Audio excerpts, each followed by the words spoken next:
नमस्कार दोस्तों। देखिए साथियों, आज हम इनसाइड थ्योरी पढ़ेंगे, अंतर्दृष्टि या सूझ का सिद्धांत। तो जिस तरह से जो मैंने आपको शुरू में चीजें पढ़ाई थी, एसआर थ्योरी थी। उस एसआर थ्योरी के अंदर जैसे हमने पावलाव के बारे में देखा था, स्किनर को देखा, इनको देखा, थॉर्नडाइक को। उनमें एसआर थ्योरी को सबसे बेहतर तरीके से रिप्रेजेंट करने वाला कोई सिद्धांत था तो वो थॉर्नडाइक का सिद्धांत था। बाकी सब तो थे ही उदाहरण। और यहां अगर बात करें एसएस थ्योरी, या जो संज्ञानवाद को अधिक महत्व देते हैं, जो मानसिक क्रियाओं को अधिक महत्व देते हैं, उन सिद्धांतों के अंदर सबसे बेहतर तरीके से अगर कोई रिप्रेजेंट करने वाला सिद्धांत है तो वो यही थ्योरी है, इनसाइटफुल थ्योरी। तो आज हम इसके बारे में पढ़ेंगे। अच्छे से पढ़िएगा इसको। देखिए, अंतर्दृष्टि या सूझ का सिद्धांत। तो सबसे पहला है कि इंग्लिश में क्या कहते हैं, इनसाइटफुल या इनसाइट थ्योरी। ये इनसाइट का मतलब ही ये है सूझ, सूझबूझ। गेस्टाल्ट जो है वो क्या है, एक जर्मन भाषा का शब्द है जिसका अर्थ होता है समग्र पूर्णाकृति या पूर्णाकार। यानी किसी भी समस्या को एक साथ समग्र रूप से देखना, संपूर्ण रूप से एक साथ ऑब्जर्व करना, यही जो चीज है इसी का ही नाम है समग्र पूर्णाकृति या पूर्णाकार। यानी पूर्ण रूप से या समग्र रूप से किसी विषय वस्तु को एक साथ देखना। और एक साथ देखने में सबसे ज्यादा जो प्रयोग है वो किस चीज का होता है, आपके मस्तिष्क का हो रहा है। इसीलिए यह सिद्धांत जो है ये संज्ञानवाद के अंतर्गत आते हैं, जो संज्ञान को महत्व देते हैं, यानी मानसिक क्रियाओं को अधिक महत्व देते हैं। और जब आप किसी समस्या को संपूर्ण रूप से एक साथ देखते हैं तब आपके मस्तिष्क में एक आइडिया आता है, एक अचानक एक सुझाव आता है। वो सुझाव ही क्या है, सूझ है। कि अचानक आपको कुछ सूझा। हम कहते हैं ना कि मुझे कुछ सूझ नहीं रहा। कई बार ये टर्म भी हम यूज करते हैं कि कोई भी समस्या होती है तो हम कहते हैं कि मुझे कुछ सूझ नहीं रहा है, यानी मेरे कुछ दिमाग में आ नहीं रहा। और अचानक कुछ माइंड में आता है तो हम ये कहते हैं कि हाँ, अब मुझे कुछ सूझा है। तो वो जो एक आइडिया है जो अचानक आपके माइंड में क्लिक होता है, उसी चीज को ही क्या कहते हैं, हम सूझ कहते हैं। और इसी सिद्धांत का नाम है सूझ का सिद्धांत। तो इसमें काफी चीजें हैं।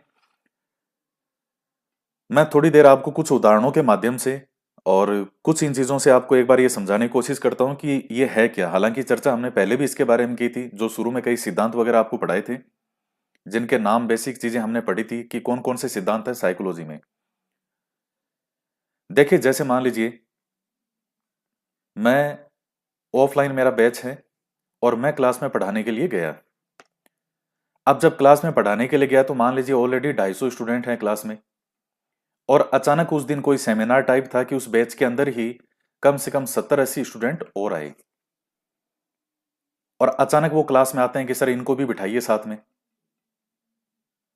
तो अब जब वो स्टूडेंट क्लास में आए तो मुझे कहां उनको बिठाना है कि क्लास एक बार पूरी मुझे फुल दिख रही है, तो उनको कैसे एडजस्ट करेंगे। अब चूंकि ऊपर मैं सामने हूं, यहां पर मैंने पूरी क्लास पे एक निगाह अच्छे से डाली, पूरी क्लास को अच्छे से देखा। और वो जो मैं एक साथ समग्र रूप से क्लास को देख रहा हूं, यही तो है समग्र गेस्टाल्ट। और पूरी क्लास को अच्छे से देखने के बाद में अब मुझे जहां जगह मेरे दिमाग में सूझा कि यहां इनको बैठाना चाहिए, तब मैंने कहा भाई यहां कुछ इस जगह पे बैठिए, कुछ यहां बैठिए और कुछ यहां बैठिए। तो किसी समस्या को समग्र रूप से देखना और उसके बाद आपको जो अचानक एक सुझाव आता है।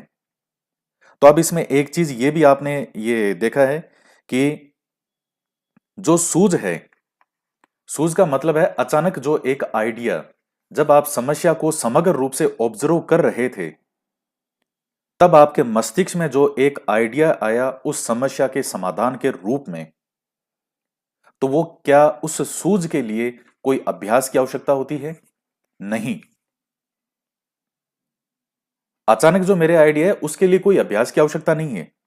तो यह प्रश्न पूछा जाता है कि जो अचानक सूझ उत्पन्न होती है, जिसको सूझ जो क्या है, प्राय अचानक या स्वतः स्फूर्त, यानी अपने आप ही जो अचानक हुई है, तो जो अचानक चीज हुई है, क्या उसके लिए कोई अभ्यास की आवश्यकता है क्या?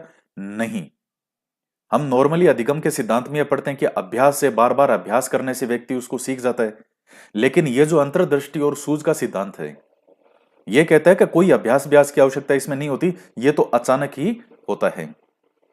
जैसे मान लीजिए, एक उदाहरण आपको और दे रहा हूं कि जब सेनाओं में, ये राजाओं में युद्ध होते थे, तो एक तरफ इधर कोई सेना है, बी सेना, और इधर एक सेना है, ए सेना।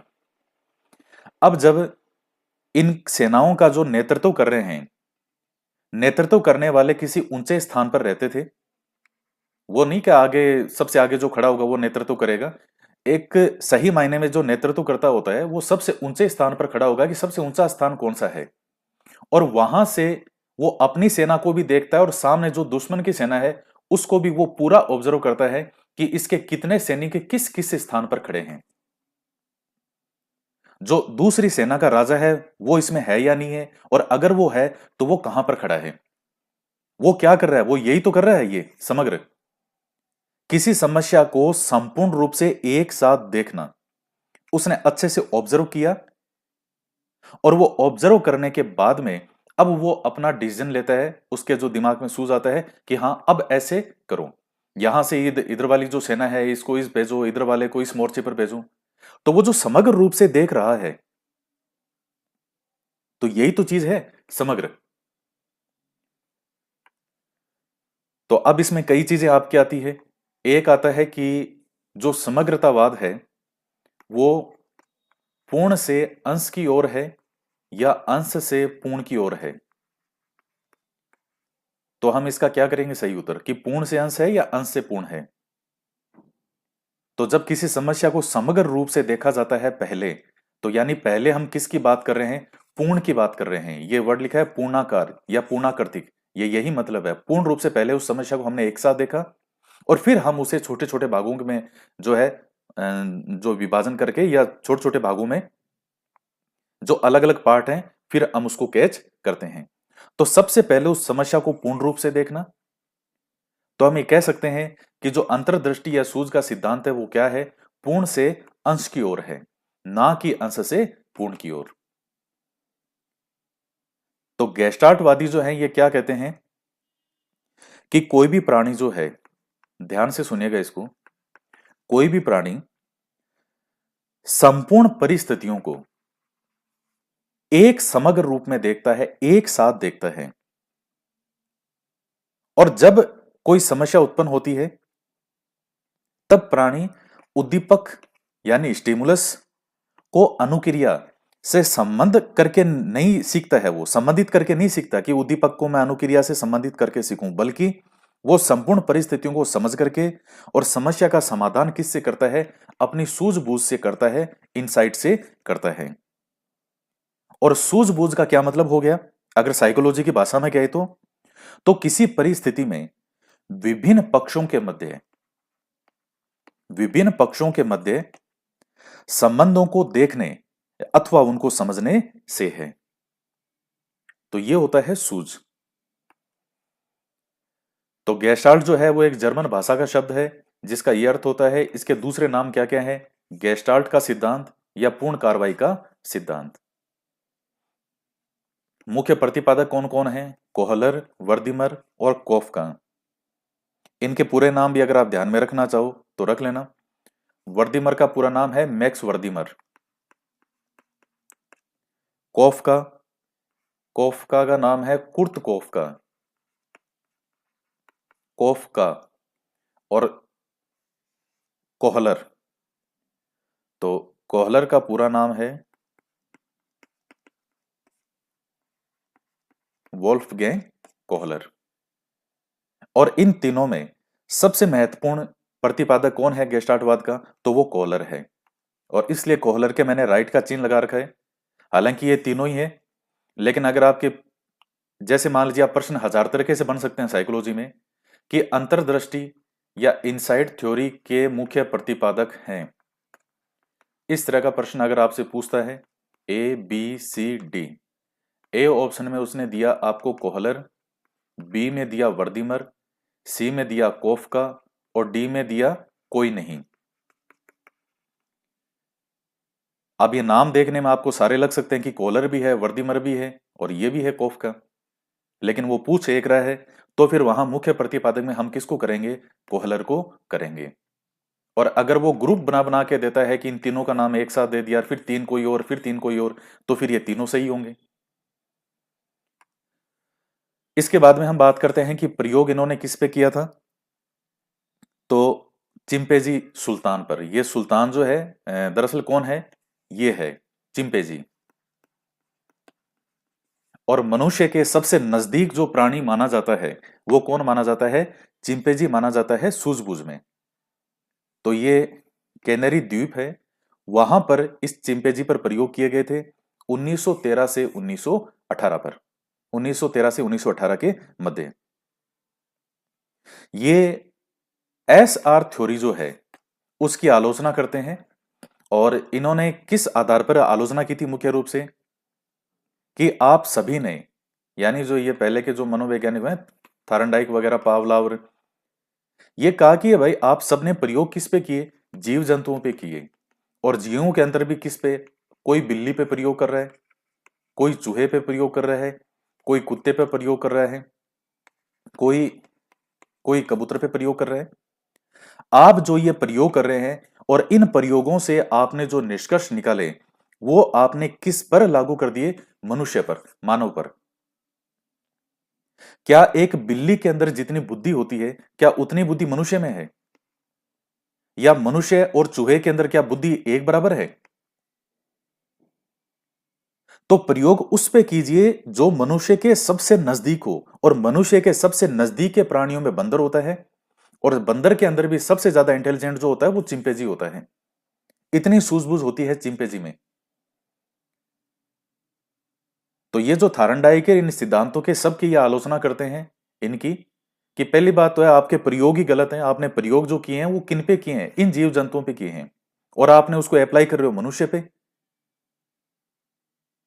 तो इस प्रकार से तो इन्होंने प्रयोग किया था, ये चिंपैंजी पे किया था। सुल्तान नाम का चिंपैंजी है। कहां किया था? कैनरी द्वीप पर 1913 से 1918 के मध्य। इसके बाद में देखिएगा,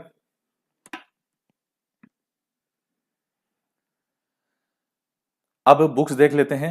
मैक्स वर्दीमर की पुस्तक है थ्योरी ऑफ गेस्टाल्टिज्म, 1912 में है। कोहलर की भी पुस्तक है मेंटेलिटी ऑफ अपेक्स, यानी चिंपैंजी की मानसिकता। तो ये 1925 में आई थी, और मैक्स वर्दीमर जो आई थी 12 में। तो ये ध्यान रख लीजिएगा थोड़ा इसको। अब इसके बाद है, वर्दीमर ने फाई घटना, फाई फिनोमिना के बारे में बताया था।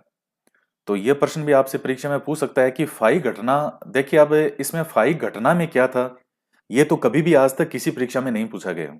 जितने भी अलग अलग एग्जाम के हैं, एक प्रयोग था, लाइट से संबंधित कुछ प्रयोग होता है, थोड़ा सा मैं आपको बता दूंगा अभी। लेकिन फाई घटना, अब चूंकि ये जुड़ा हुआ हम पढ़ रहे हैं गेस्टाल्टवाद, और गेस्टाल्टवाद जो है वो किससे संबंधित है? गेस्टाल्टवाद जो पढ़ रहे हैं, तो चूंकि वर्दीमर भी इससे संबंधित है, और वर्दीमर की जो फाई घटना है तो फिर भी वो किस सिद्धांत से संबंधित होगी? गेस्टाल्टवाद से ही संबंधित होगी। इस प्रकार से प्रश्न पूछ सकता है। या फाई घटना का प्रयोग किसने किया था? तो वर्दीमर ने किया था। किस सिद्धांत से संबंधित है? तो गेस्टाल्टवाद से संबंधित है। तो अब ये प्रयोग क्या है थोड़ा सा मैं आपको बता देता हूं। हालांकि प्रयोग के बारे में कभी इसमें नहीं पूछता कि प्रयोग कैसे क्या किया था। इसमें कुछ इस तरह से करते हैं कि किसी व्यक्ति को, अब जैसे ये बंद कमरा है और जिसमें अंधेरा है, तो इसमें दो पॉइंट ऐसे हैं जहां लगातार जो है वो लाइट, जो टॉर्च है उससे रोशनी मारी जा रही है। एक बार इस पे और एक बार इस पे, एक बार इस पे और एक बार इससे। और अब बाहर से जो व्यक्ति आ रहा है उसको ये बताया जा रहा है भाई तुम्हें क्या नजर आ रहा है। तो उस व्यक्ति को कैसे क्या नजर आता है? उसको ऐसा लगता है कि जैसे ये लाइटें लगातार कंटिन्यू चल रही है, एक बार इधर से यूं इस तरह से चल रहा है। मतलब उसको सारी चीज एक साथ नजर आती है समग्र रूप से कि इस तरीके से ये चीजें चल रही है। जबकि वो हो रहा है कि वो अलग अलग भागों के अंदर, एक बार टॉर्च इस पे है, एक बार इस पे है। मैं आपको दूसरा उदाहरण दे रहा हूं कि दिवाली के टाइम आपने ये लाइटें वगैरह जलती है, अपने घरों पे भी लाइटें लगाते हैं, बाहर शो पे भी आपने देखी होगी, या जब शादी वगैरह होती है तब भी ये लाइटें इस तरह की होती है कि आपको लाइट लगातार इस तरह से जलते हुए दिखते हैं। लाइट जैसे इस तरह से लग रहे हैं कि कंटिन्यू वो लाइटें चल रही है, इस तरह से आपको लगती होगी उसमें। जबकि हकीकत ये है कि वो लाइटें कंटिन्यू चलती नहीं है, वो एक बल्ब बंद हो रहा है और दूसरा जल रहा है।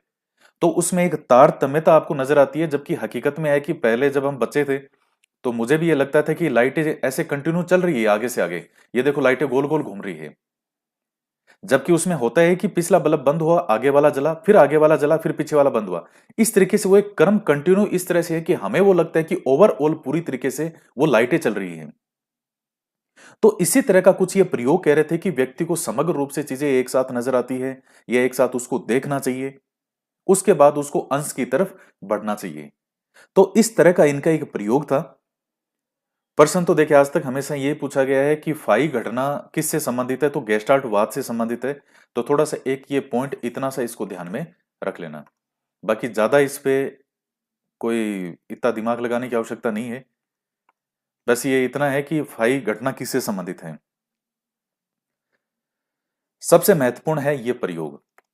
कोहलर ने किस पे प्रयोग किए थे? चिंपैंजी जिसका नाम था सुल्तान। देखिए क्या प्रयोग करता है। सबसे पहला ये किया कि चिंपैंजी को एक पिंजरे के अंदर बंद कर दिया। पिंजरे में बंद करने के बाद में अंदर क्या रख दी? एक लकड़ी, या जिस तरह से कह सकते हैं छड़ी, छड़ी रख दी, और पिंजरे के बाहर केलों का गुच्छा रख दिया। अब ये सुल्तान जब पिंजरे में है तो ये इसने देखा केलों को, और केलों को देख करके इस सुल्तान चिंपैंजी को क्या लगी? भूख लगी कि मैं केले खाने हैं मुझे। तो ये उछल कूद मचाने लगा। अब अचानक, मैं जो बोल रहा हूं उस एक एक वर्ड को बहुत ध्यान से सुनना। मैं कई बार ये चीज देखता हूँ कि विद्यार्थी जैसे कोई वीडियो वगैरह देखते भी है, या ऑफलाइन के अंदर भी कोई विद्यार्थी पढ़ता है, तो उसका मन कंटिन्यू नहीं रह पाता। 5 मिनट के लिए वो उसने वो चीज सुन रहा है ध्यान से, 2 मिनट के लिए बीच में मन उसका कहीं और चला गया, फिर 2 मिनट बाद वापस जब उसका मन लौट के आता है तब तक वो पॉइंट निकल चुका होता है। तो फिर वो आपस में इन चीजों को जोड़ नहीं पाता कि ये फिर ये कैसे हुआ। मन एक जगह पे होना बहुत जरूरी है। चिंपैंजी ने पहले उछल कूद मचाना शुरू कर दिया, फिर अचानक इस चिंपैंजी ने छड़ी उठाई, और छड़ी की मदद से इसने जो केले थे उसको अपनी तरफ खींच लिया। तो क्या किया इस सुल्तान ने?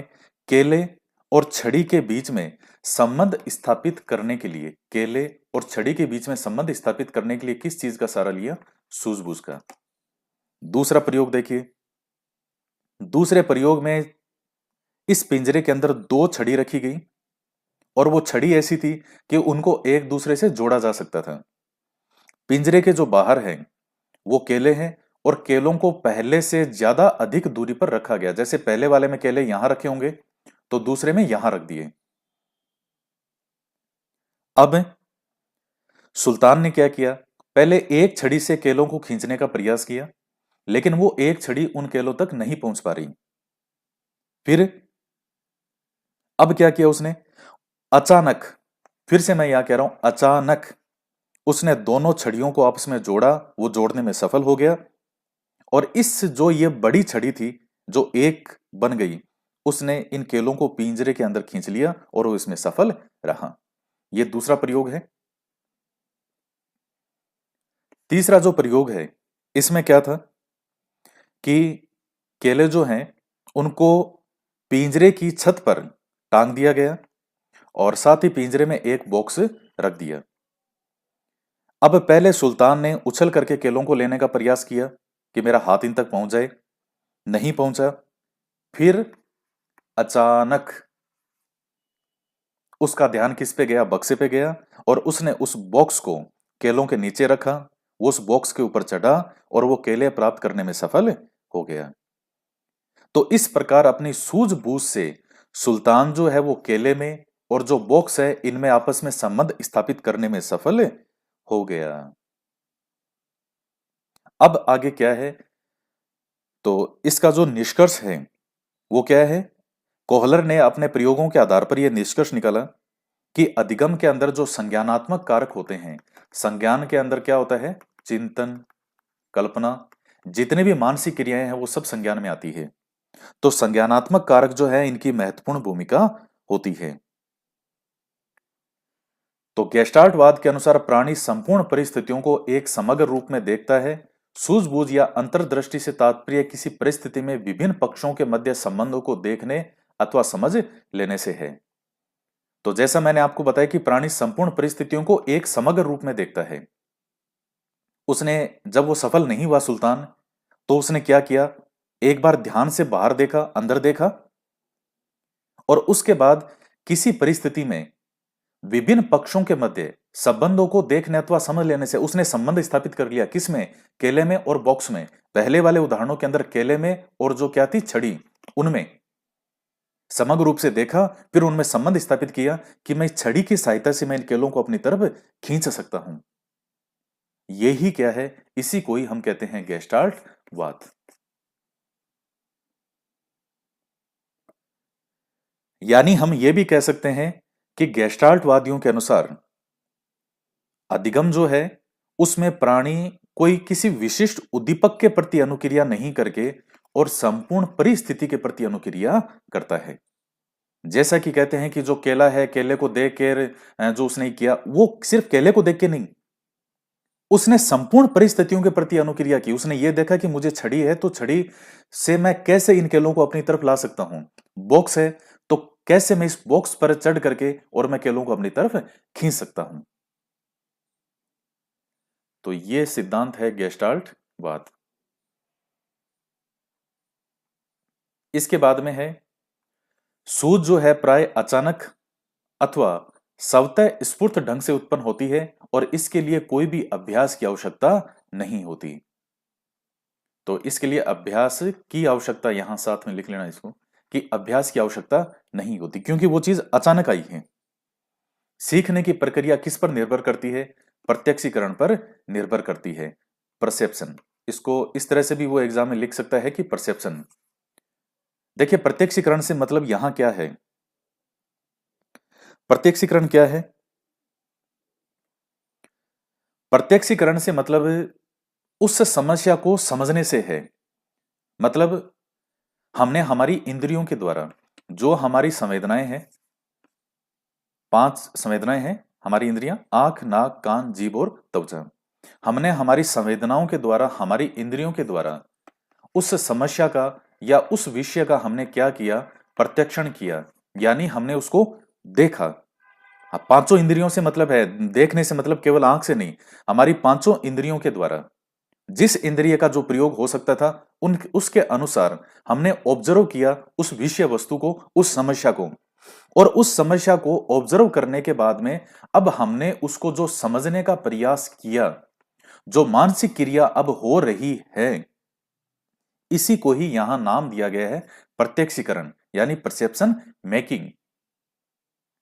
इंग्लिश में हमने क्या लिखा है? Perception making. तो वो जो हमने प्रत्यक्ष किया अपनी इंद्रियों के द्वारा, तो उसको अब जो समझने की प्रक्रिया है, जो समझने का प्रयास है, जो अलग अलग वस्तुओं के अंदर संबंध बैठाने की जो प्रक्रिया है, किस प्रकार से क्या संबंध किसका बैठ सकता है, यही जो चीज है यहां क्या नाम दिया गया? इसको प्रत्यक्षीकरण नाम दिया गया है। तो प्रत्यक्षीकरण की महत्वपूर्ण भूमिका होती है किसमें? सीखने की प्रक्रिया में। दूसरा है कि अधिगम में संज्ञानात्मक कारकों की महत्वपूर्ण भूमिका होती है। संज्ञानात्मक से मतलब वही मानसिक क्रियाएं। मान संज्ञानात्मक कारकों में कितनी चीजें आती है? सब कुछ आ जाता है जो भी मानसिक क्रियाओं से संबंधित है। संज्ञान एक बड़ा वर्ड है। प्रत्यक्षीकरण हमने पर्टिकुलर एक चीज के लिए इस्तेमाल किया है कि किसी समस्या को समझने के प्रयास से, जबकि संज्ञानात्मक एक बड़ा वर्ड है जिसमें ये सब चीजें आ जाती है। चिंतन है, कल्पना है, विचार है, तर्क है, मनन है, ये सब चीजें आती है संज्ञान में। तो सुल्तान में अगर संज्ञान होता ही नहीं तो कैसे वो उस छड़ी को संबंध स्थापित करता कि केले में और छड़ी में किस प्रकार से मैं संबंध स्थापित कर सकता हूं, बॉक्स में और इन केलों में मैं किस प्रकार से संबंध स्थापित कर सकता हूं।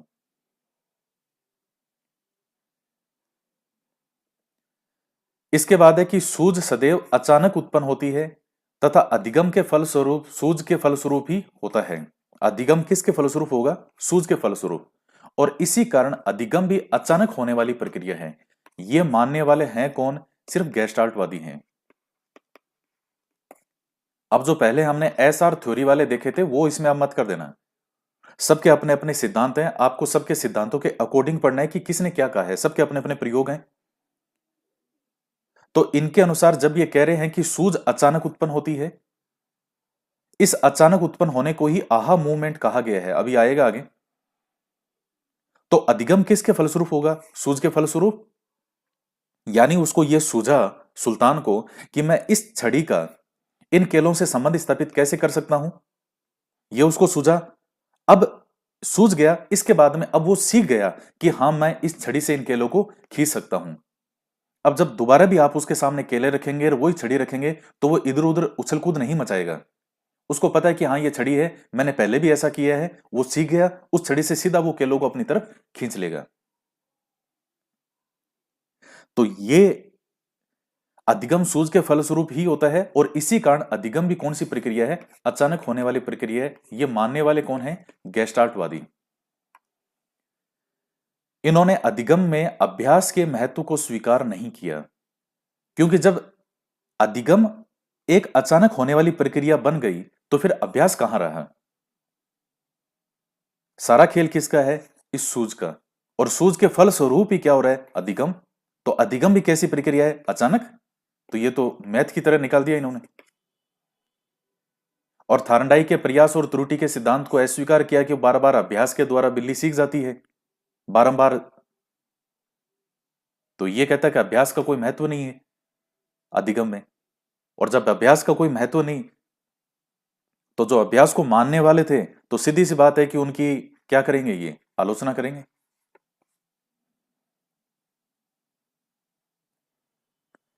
तो अधिगम एक उद्देश्यपूर्ण, खोजपरक और सृजनात्मक प्रक्रिया है जिसमें प्राणी विशिष्ट उद्दीपकों के प्रति अनुक्रिया नहीं करके संपूर्ण परिस्थिति के प्रति अनुक्रिया करता है। जैसे सुल्तान वाला जो उदाहरण है, तो वो केवल एक केलों के प्रति प्रतिक्रिया नहीं है उसकी, कि केवल वो केलों के प्रति रेस्पॉन्स नहीं है, वो संपूर्ण परिस्थिति, क्योंकि वो हर पूरी चीज किससे देखेगा? समग्र रूप से। तो संपूर्ण परिस्थिति के प्रति इसमें अनुक्रिया होती है। ये पूरा मेन सिद्धांत है गेस्टाल्टवादियों का। अगर आप ये इतनी चीजें अच्छे से समझ गए तो उसके बाद में आप कोई सा भी क्वेश्चन सोल्व करके देख लेना, आपसे सारे प्रश्न सोल्व होंगे। अब आता है अंतर्दृष्टि सिद्धांत की कुछ विशेषताएं हैं, वो देख लेते हैं। सीखने की जो प्रकृति है वो क्या होती है? संज्ञानात्मक होती है। यह हमने देख लिया, पूरी तरह मानसिक क्रियाओं से संबंधित है। सूझ जो है वो कैसे उत्पन्न होती है? अचानक उत्पन्न होती है। अभी जैसे पिछले वर्षों के पेपर मैं देख रहा था, अब जैसे उसमें कई प्रश्न, कितने ही प्रश्न आप बना लो चाहिए। अब उसने पूछा कि अंतर्दृष्टि सिद्धांत या इनसाइड थ्योरी की विशेषताएं नहीं है। सीखने की प्रकृति संज्ञानात्मक होती है, सीखना स्थायी होता है, अंतर्दृष्टि को विकसित करने में कल्पना का महत्वपूर्ण योगदान होता है और सूझ के लिए अभ्यास की आवश्यकता होती है। अभ्यास की आवश्यकता होती है। इस तरह से उसने 4 ऑप्शन बना के दे दिए और पूछेगा निम्नलिखित में से कौन सा इनसाइड थ्योरी की विशेषता नहीं है। तो फिर वहां सही उत्तर क्या होगा उसका? ये बी होगा। क्यों? क्योंकि सूझ अचानक होती है, इसके लिए अभ्यास की आवश्यकता नहीं होती। तो वो ऑप्शन रॉन्ग हो जाएगा उसका। तो सूझ अचानक होती है। सीखना जो है इसमें कैसा होता है? स्थायी होता है। एक बार जो सुल्तान है वो सीख गया, वो सीख गया। ऐसा थोड़ी है कि दोबारा जब केले आएंगे और वही परिस्थिति बनेगी तो सुल्तान को फिर से सोचना पड़ेगा। अंतर्दृष्टि को विकसित करने में कल्पना का महत्वपूर्ण योगदान होता है, इमेजिनेशन। तो सही बात है, जब अंतर्दृष्टि को विकसित करने में, उस सूझ को विकसित करने में जब आप सोचोगे यानी कल्पना करोगे तभी तो कर पाओगे वो। अभी जैसे एक बहुत अच्छी मूवी आई थी, बाहुबली मूवी आई थी, आपने सबने सुना होगा, हो सकता है देखी भी होगी। बाहुबली एक मूवी के अंदर इतने अच्छे अच्छे दृश्य उसमें डाले गए कि कैसे बर्फ के पहाड़, वो सारी बर्फ एक साथ दिखाई देती है, कैसे जो बल्लाल देव होता है, उस वो जो सांड होता है कैसे उससे लड़ता है वो, ये सारी चीजें दिमाग में पहले जो डायरेक्टर थे उसके, राजमौली जी, उनके माइंड में, वो मस्तिष्क के अंदर वो सारी कल्पनाएं पहले आई, उन्होंने पहले सोचा, तभी तो फिर बाद में उसको अप्लाई किया। तो आप कल्पनाएं, तो जो कल्पना भी बहुत बेहतरीन कर सकता है, वो बहुत अच्छी उसमें सूझ उत्पन्न होती है। तो अंतर्दृष्टि को विकसित करने में कल्पना का भी महत्वपूर्ण योगदान होता है। अंतर्दृष्टि द्वारा सीखना रटने की अपेक्षा संज्ञानात्मक योग्यताओं के विकास पर बल देता है। तो रट्टे लगाने की इसमें जो है, ये जो एक पॉइंट होता है, सिर्फ गोटे लगाना, रट्टे लगाना, उसकी बजाय संज्ञानात्मक योग्यताओं का विकास, जो मानसिक प्रक्रियाएं हैं। तो जिस व्यक्ति के अंदर चिंतन, मनन, कल्पना, विचार, इस तरह के गुणों का जितना ज्यादा विकास होगा, तो उतना ही ज्यादा बेहतर तरीके से वो सीख सकता है। जैसे न्यूज़पेपर के अंदर काफी ये आती है पहेलियां, जैसे गेम आता है सुडोकू। तो सुडोकू जो है वो क्या करता है, आपके माइंड को शार्प ही करता है, वो तेज ही करेगा। वो आपकी संज्ञानात्मक योग्यताओं का विकास ही कर रहा है सुडोकू वाला। तो इसी तरह मानसिक रूप से जो आपके दिमाग को बढ़ाए, दिमाग आपका एक्टिव रहे, उसके लिए कई प्रकार की चीजें होती है, कई प्रकार के गेम भी होते हैं। अच्छा साहित्य पढ़ते हो, अच्छी पुस्तकें पढ़ते हो, तो जहां आपको सोचना पड़े, जहां विचार करना पड़े, इस तरह की जो प्रक्रियाएं हैं, उससे संज्ञानात्मक योग्यताओं का विकास होगा। और जितना संज्ञानात्मक योग्यताओं का विकास होता है, उतना ही ज्यादा बेहतर तरीके से वो व्यक्ति सीख सकता है। नेक्स्ट पॉइंट है कि अंतर्दृष्टि उत्पन्न होने में पूर्व अनुभव जो है वो सहायक होते हैं। देखिए, आप इस पूर्व अनुभव, जैसे मान लीजिए हमारे जो पूर्व अनुभव हैं, तो वो हमें सहायता करते हैं कि हम जो है एक सूझ होने में या नया विचार आने में वो जो हमारी मदद करते हैं। और आप जो लास्ट पॉइंट है छठा, इस पॉइंट को इस कल्पना से भी जोड़ सकते हो, इमेजिनेशन। क्योंकि ये जो है कल्पना, इमेजिनेशन क्या होता है वैसे, आप वैसे तो समझ गए कि कल्पना क्या होता है, यानी कुछ सोचना। लेकिन साइकोलॉजी की भाषा में कल्पना में कहें तो व्यक्ति अपने पूर्व अनुभवों के आधार पर जो नए विचारों का सर्जन करता है, उसी को ही हम कहते हैं कल्पना। तो अंतर्दृष्टि उत्पन्न होने में पूर्व अनुभव सहायक होते हैं। अंतर्दृष्टि व सूझ को प्रभावित करने वाले कारक कौन कौन है? सबसे पहला है आयु, बुद्धि, आहा अनुभव, प्रत्यक्षीकरण और कल्पना। तो आयु तो देखिए प्रभावित करेगी, किसी व्यक्ति के अंदर जो एज उसकी कितनी है। जैसे मान लीजिए एक 5 साल का बच्चा है, एक 10 साल का है, एक 20 साल का है, एक 25 साल का है, क्या सबकी क्या व्यक्ति एक ही जैसा सो सकता है? नहीं सो सकता। अब जितना एक 20-21 साल की उम्र के अंदर व्यक्ति सोचता है, क्या एक 5 साल का बच्चा सो सकता है? तो आयु भी इफेक्ट करती है। या फिर जैसे जैसे आयु बढ़ती जाती है, काफी ज्यादा आयु बढ़ गई, 50-60 साल, 70 साल, तो वहां भी वो आयु जो है उस व्यक्ति को सोचने विचारने में प्रभावित करेगी। बुद्धि है, बुद्धि भी प्रभावित करेगी। सबकी बुद्धि एक जैसे नहीं होती, इंटेलिजेंस। और ये पूरा जो टॉपिक है ये आगे पढ़ना भी है आपको। तो बुद्धि भी प्रभावित करती है, सबकी बुद्धि एक जैसी नहीं होती है। आहा मूवमेंट क्या होता है? मैंने कई बार ऊपर अभी जिक्र किया था वीडियो में कि जो अचानक जो हमें जो सुझाव आया अचानक, उसी चीज को हमने क्या कहा? आहा मूवमेंट, आहा अनुभव। जो माइंड में अचानक से जो चीज क्लिक हुई, जो आइडिया क्लिक हुआ, उसी को ही तो हमने कहा है आहा अनुभव। प्रत्यक्षीकरण ये मैंने आपको बता दिया, और कल्पना। तो ये 5 चीजें जो है ये प्रभावित करती है अंतर्दृष्टि या सूझ को। अब देखिएगा सूझ पर, जो सूझ अधिगम पर आधारित कई सिद्धांत हैं। Principle based on insight learning. तो इसमें है क्या कि सूझ अधिगम पर आधारित सिद्धांत क्या है कि इस सिद्धांत के अनुसार व्यक्ति जो है वो अपने अनुभवों को नियमित या सरल रूप में या सीक्वेंस से क्रमिक रूप में व्यवस्थित रखने की प्रवृत्ति रखता है। तो सूझ पर आधारित कई सिद्धांत हैं। जैसे सबसे पहला नियम है समागम का नियम, लॉ ऑफ क्लोजर। अब देखिए आप, तो समागम का नियम है क्या? ये कुछ डायग्राम आपके मैंने बनाए हैं। ये क्या है सबसे पहला, और ये दूसरा क्या है, और ये तीसरा क्या है? अब आप खुद इनको देखिए कि ये है क्या। तो पहला आप कहोगे साहब वर्ग है, दूसरा कहोगे कि एक वृत्त है, और तीसरा कहोगे त्रिभुज है। जबकि पूरा ध्यान से देखिए तो ये वर्ग के बीच बीच में खाली स्थान छोड़ा गया है। ये खाली जगह, इतनी इसमें जगह जगह खाली जगह छोड़ी गई है। लेकिन आपके जो पूर्व अनुभव हैं उन्होंने आपको यह बता दिया कि ये बिल्कुल एक वर्ग ही है। दूसरे के अंदर आप देखिए ये बीच में यहां खाली स्थान छोड़ा गया है, ये ये ये और ये। लेकिन आपके पूर्व अनुभव कहते हैं कि बिल्कुल ये वर्त ही होगा। तीसरे के अंदर भी देखिए ये खाली स्थान मैंने छोड़े हैं, लेकिन आपने बता दिया कि ये क्या है, ये त्रिभुज है। जबकि सबके बीच बीच में से लाइनें गायब है कई। तो ये सिद्धांत क्या कहता है कि मस्तिष्क अपने पूर्ण रूप में या एक से अधिक भागों की अनुपस्थिति के बावजूद, ये बीच में देखिए कई जगह गायब है, इसमें वर्त में, इसमें इसमें, तो उसकी अनुपस्थिति के बावजूद भी उनके संपूर्ण रूप का अनुभव करता है। कौन? हमारा मस्तिष्क। यानी हमारा जो पिछला अनुभव है वो एक अपूर्ण आकृति को, एक अपूर्ण आकृति को भी उसी रूप में देखने की सुविधा देता है जो हमारी स्मृति में संग्रहित है। तो आपके जो पूर्व अनुभव थे उन्होंने आपको बता दिया कि ये वर्ग है, ये वर्त है और ये त्रिभुज है। आपके एग्जाम में प्रश्न कैसे आएगा? पिछले वर्षों के जो प्रश्न पत्र मैं देखता हूं सभी परीक्षाओं में आए हुए, तो वो सामान्यतया ये सिद्धांत वगैरह इतने नहीं पूछ रखे उसने।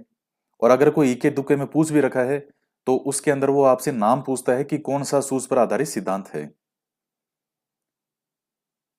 तो आपको नाम कम से कम इसमें याद होने चाहिए। अगर नाम भी याद है तो आपका कोई भी प्रश्न इसमें से गलत नहीं होगा।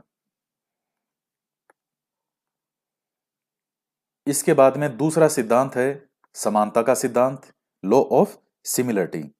समानता का सिद्धांत क्या होता है कि इस नियम के अनुसार जो हमारा मस्तिष्क है वो चाहे आकार के आधार पर हो,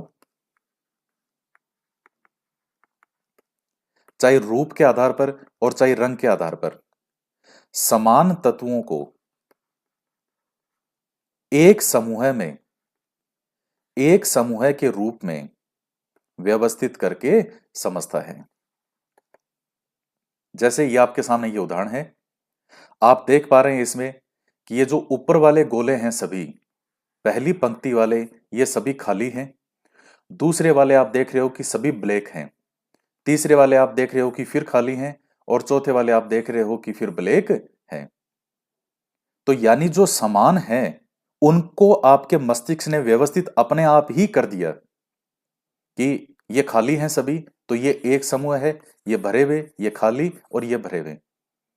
और इसी प्रकार से मान लीजिए मैं आपको एक उदाहरण दूं इसमें,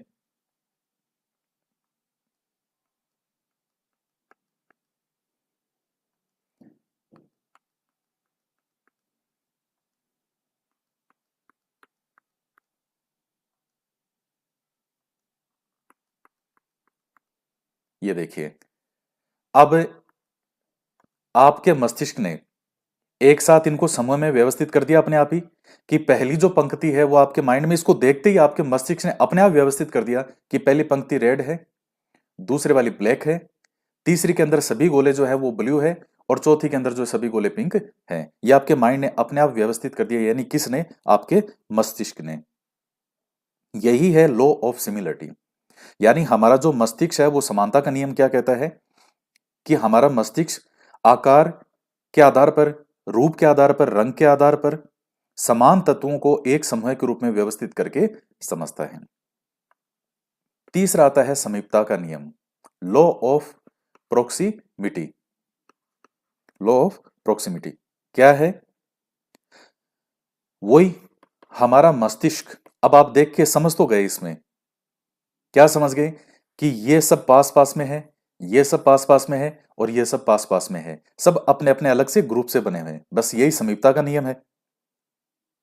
यानी हमारा जो मस्तिष्क है वो स्थान के आधार पर, उनकी समीपता के आधार पर विभिन्न तत्वों को संपूर्ण आकृति या एक समूह के रूप में जो है उनको समझता है, अपने आप ही व्यवस्थित कर लेता है कि ये इनका अलग ग्रुप है, ये अलग ग्रुप है, ये अलग ग्रुप है।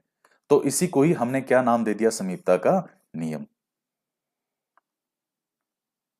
नेक्स्ट आता है सममितता का नियम। तो लॉ ऑफ सिमेट्री।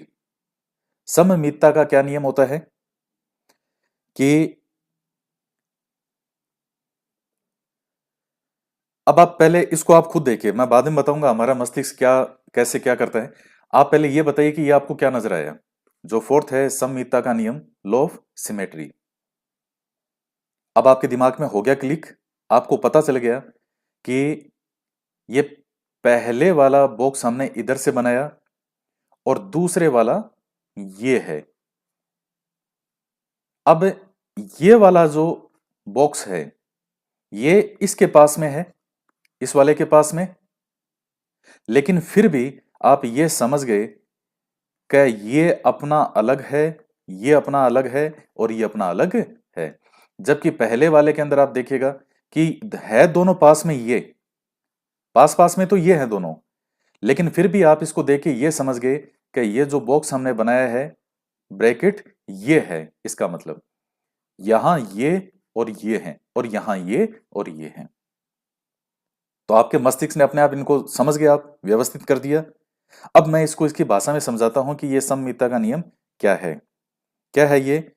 इस नियम के अनुसार जो सममित आकृतियां हैं, यानी सममित आकृतियों को हम क्या लिख सकते हैं इंग्लिश में? Symmetrical figures. जो सममित आकृतियां हैं वो दूर दूर होने के बावजूद, ये यहां है और ये यहां है, दूर दूर होने के बावजूद भी संपूर्ण रूप से दिखाई देती है। आपको पता है कि ये जो है ये दोनों एक हैं। यही क्या है? सममितता का नियम है। नेक्स्ट आता है निरंतरता का नियम। तो इस नियम के अनुसार जो है हमारा मस्तिष्क जो भी हमें दिख रहा है, तो या कोई सुनने की चीज है या कोई गति की चीज है, तो उसको निरंतर बनाए रखता है। तो आपको पता है कि हाँ ये एक दिशा में ये ऐसे हैं, ये आगे गति की तरफ गतिमान, इधर ये इस तरफ जा रहा है, ये इस तरफ जा रहा है। जैसे अ, इस प्रकार से आप इनको समझ गए कि इनकी कंटिन्यूटी एक लाइन है, ये इस प्रकार से यूं, और इनकी जो दिशा है वो इस प्रकार से जा रही है। तो ये जो निरंतरता है इसी को ही हम कहते हैं निरंतरता का नियम, लॉ ऑफ कंटिन्यूटी।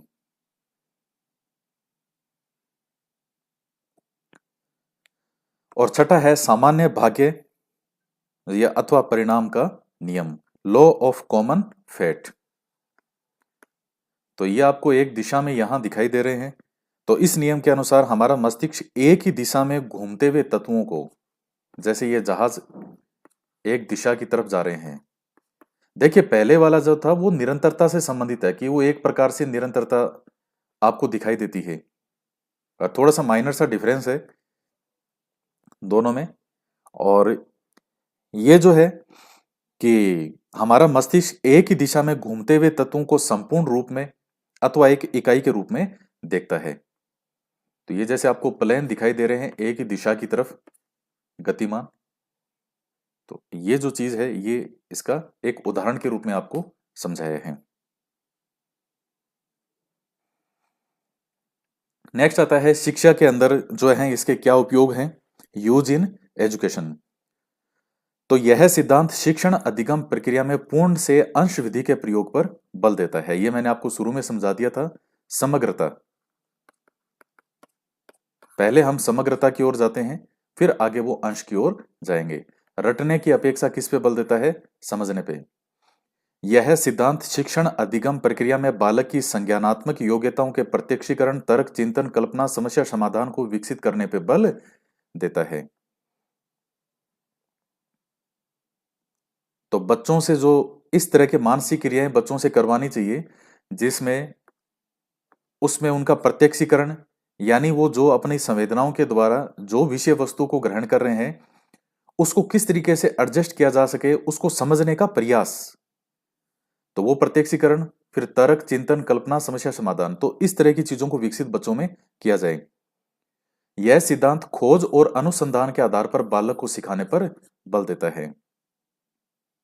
तो खोज और अनुसंधान पर जो बल देगा, तो वो सीधी सी बात है कि जो रट्टाफिकेशन की प्रवृत्ति है उसका विरोध होगा। तो रटने की प्रवृत्ति पर बल नहीं देकर के और खोज और अनुसंधान के आधार पर बालक को सिखाने पर बल देता है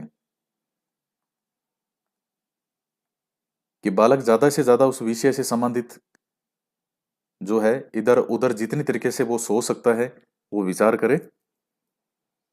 यह सिद्धांत अध्यापक को विषय वस्तु को पढ़ाने से पूर्व उसके समग्र प्रस्तुतिकरण पर बल देता है। तो जैसे ये किस चीज का उदाहरण है, मैं आपको शुरू के अंदर जो शुरू में आपको बताता हूं कि शुरू के 4-5 मिनट वीडियो को ध्यान से सुनिए, जो शुरू में समझा रहा हूं एक साथ चीजें, वो क्या है, वो इसी चीज का उदाहरण है कि सारे चैप्टर का सार शुरू में 4-5 मिनट बता दिया कि बेसिक इसका सार क्या है पूरे चैप्टर का समग्र रूप से। फिर उसके बाद हमने अलग अलग इसके पार्ट पढ़े कि इसमें ये पॉइंट भी है, ये पॉइंट है, ये पॉइंट है। पहले मेन थीम समझ ली, उसके बाद फिर आगे हमने पढ़ा। तो ये इसी चीज का उदाहरण है।